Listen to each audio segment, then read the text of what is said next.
Waheguru Ji Ka Khalsa, Waheguru Ji Ki Fateh.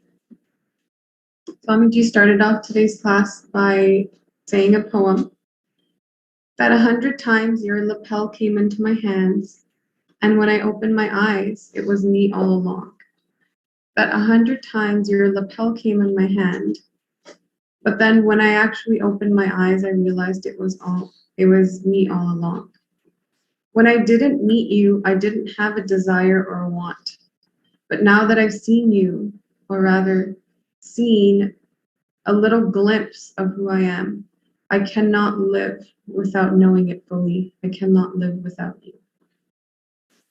And Swamiji went on into a Sakhi of Guru Gobind Singh Ji when they were young and living at Patna Sahib. There was a Pandit by the name of Shiv Dutt, who was around 70 years old. He was an elderly person, and his Isht, or the one that he desired the darshan of, was Krishna. In other areas, it also says it was Ramchandra, but that's what his Isht was. And what happened is, Guru Gobind Singh Ji sees him sitting on the edge of Ganga doing aradhana, waiting to see when I will be able to, have darshan of my Isht. And they come with their little hands, they actually cover Pandit Shivdatji's eyes, and then they say, Pandit Ji, the one that you're looking for is not on the outside. It's not on the inside. Look, it's on the outside. And then Guru Gobind Singh Ji gave them darshan as their Isht, as Krishna. And then they realized that this Prataksh Guru is actually everything. My Isht, God, and then they remained there watching Guru Gobind Singh Ji play and carry out the rest of their Bal Leela. Purifying the mind is the sadhana. There's no sadhana that you have to get something or you have to become something. Purifying the mind is the sadhana, which happens through seva, simran, and positive thinking. And without purifying the mind, enlightenment is impossible. If you say that you love somebody, if you say that you love your guru, then love has no want. Where there is a want, there is no love. It's rather just a transaction at that point. Then Swamiji started off, or continued on with Sidh Gosht. We're on party 22, and the Shabad is, the first question that the Sidhs ask is Kaha te aave? And then continue on with Kaha iho jave, Kaha iho rahe samai. The first question is, where does this jeev come from? Kaha te aave? Swamiji here told us that around the 4th month, the jeev, or the mental complex, enters the mother's womb. And at that point, the mother is considered dohirt, or the one with 2 hearts. And this is, if you want to say, in a lower level of understanding, the jeev enters the womb in the 4th month. What exactly enters? The life force, the Panch Pran, and with that, the mind and the intellect, the 5 Karam Indriya and 5 Gyan Indriya, their energetic blueprints. Basically, the non-visible blueprint of who you are enters the visible blueprint, which is the body. The jeev comes with impressions of past lives, and some of those impressions are given trajectories. For example, how your body is going to look, how tall you are, who you're born to, who you're going to meet in life, who you're going to get separated from. A lot of these are predetermined. So a jeev comes with the impressions of past lives, and they're given trajectories. And what happens is the body allows karma to be exhausted. So whatever impressions the mental complex is holding, they get exhausted via a physical body. And how does that happen? When the physical body starts to interact with sense targets, forms, sounds, tastes, all these things that are the data, if you want to call it, in the cosmos, when the jeev starts to interact with that, There is exhaustion of previous karma that happens and creation of new karma that happens. And all of these interactions with this field is what leads to the Jeev feeling joys or feeling griefs. There is more intricacy in that. Even without interaction, a Jeev can feel joy and grief. But in general, the Jeev inhabits a body to exhaust karma and ultimately lead to what we call the life experience. So the answer to this was Hukme Ave. How the Jeev enters, when they enter, what karmic trajectories are decided, that this lifetime these karmic trajectories will be fulfilled. This is done by a force that we can't see and a force that we have no control over. This is why it's considered to happen in Hukam. Yeah. But life's purpose for a Jeev is to recognize our origin point. That Chetan is who we are, not identify with what the sense targets make us believe that we are. But the Jeev is given obstacles and learning opportunities to understand their truth, to understand who they are. Majority of the blueprint is written, for example, as we talked about, but there are the opportunity in your life, there is this opportunity that you can either continue going with the blueprint that it is, and you can identify yourself with it, you can feel happy or sad within it, or you within yourself can create a distance between you, Jathan, and the blueprint. And then what happens is the karmic trajectories are happening, but they're happening at a distance. And it seems as if it's not happening to me, it's happening to this conglomeration of a body that I call, or it's happening to this conglomeration that I call the mind, but it's not happening to me.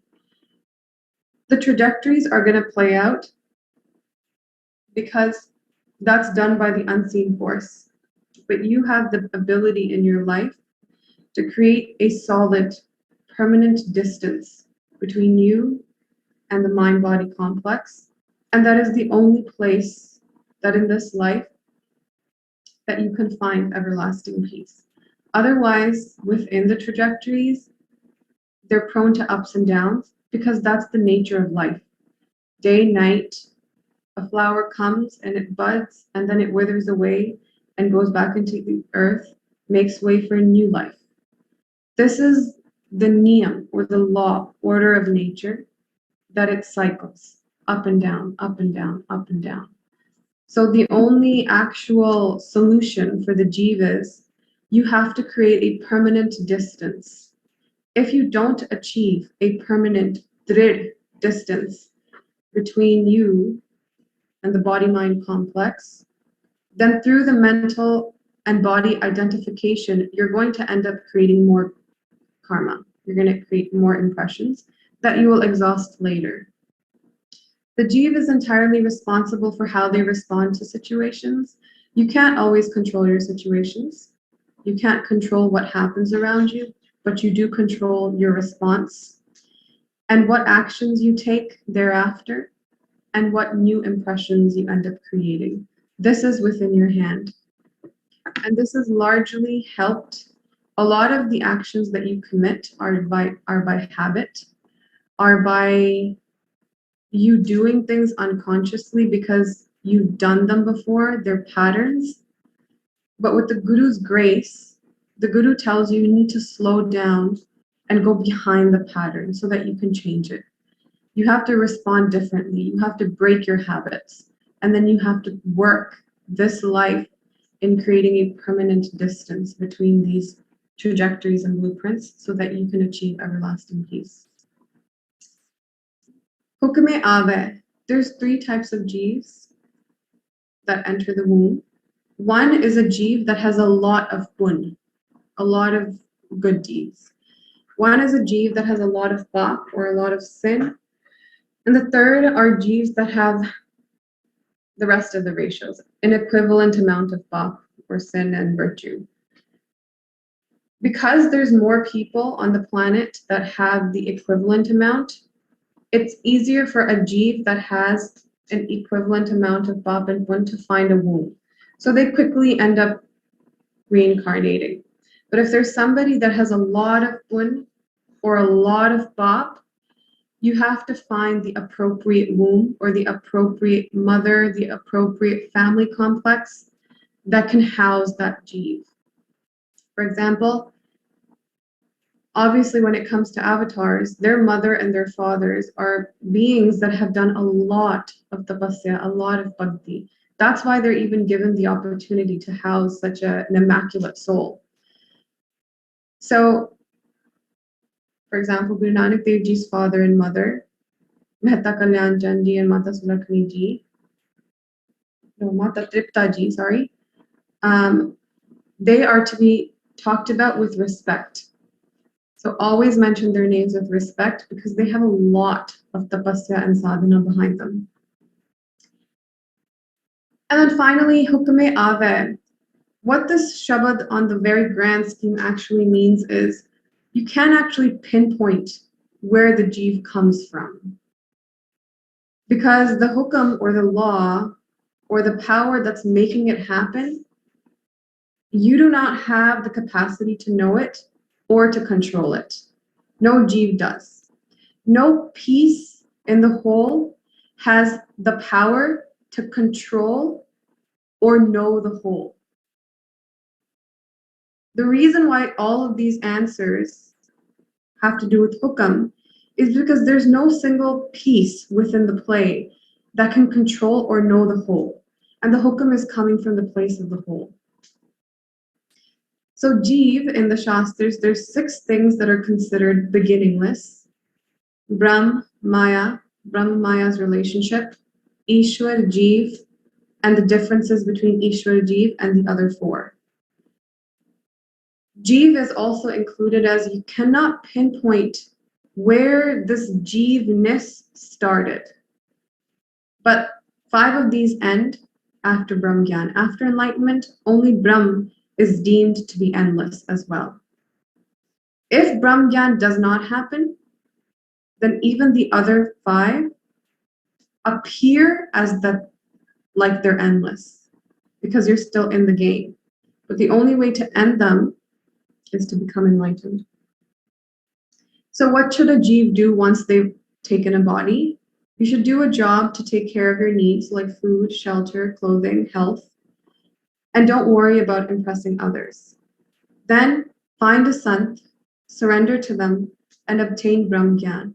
Brahm Gyan is the method to create that permanent distance from the body-mind complex and to recognize who you actually are, and that the body-mind complex is an illusion within you, not something that is equally as real as you. Second question, kaha eho jave? Where does this jeev go? The body stays on the planet, and the Atma never comes and goes. There's no movement in Atma or Jaitan or Vaheguru. But what does have movement and what does have the ability to dissociate from the body is the mind. The non-visible aspect of you that disassociates from its former body and enters a new body because the old body is not allowing for karma to be exhausted anymore. So it needs to choose a new body to exhaust the karma. This is what happens if you haven't achieved enlightenment in this life. If enlightenment does happen, if you obtain Jivan Mukti, then what happens at so-called death is you remain exactly where you are because you've become the whole. Instead of the mind traveling to a new body, the body and mind complex both dissipate. The mind ends up returning back into its Sattva-guna Rajotamo forms, into its elemental form. It doesn't travel on into a new body. How does somebody recognize that they're not the body and the mind? Through listening, contemplation, and having its experience, practicing that contemplation. And when you talk to somebody, talk about Brahmachintan. Tell them that they're Satchit Anand, not the body mind, and let them also tell you about that. Find ways that you can make this more drid within yourself. And also the leaving process is also dictated by an unseen force. There has not been a single human being on this planet that has been able to overcome death. Therefore, it's a force that is unseen and uncontrollable. Third question, kaha eho rahe samai? Where does this jeev stay? And by the same thought process, hukme rahe samai. It stays even here in this life, within those trajectories, within that hukam. Is shabad ko jo arthavet is gul tilna tamai. Somebody who understands that everything is being done by someone else, everything is being done by this unseen, uncontrollable force, that person relinquishes their power. For someone who understands hukam and that you actually have no control, that person goes beyond misunderstandings, they go beyond mental opacity, and they come to the realm of real understanding. That person goes beyond pain and they come to the place of peace and joy. And only that person who has a drid understanding of hukam has the authority to be a guru. And then as it continues, that guru reveals the secret of hukam to the rest of the world, to their disciples. We are merely instruments, like puppets. The real master is Vaheguru. The real master is their hukam, this unseen and untouchable force. The fourth question, Kyon tatte avigatte pave? How does one or the jeev find the ultimate truth of life?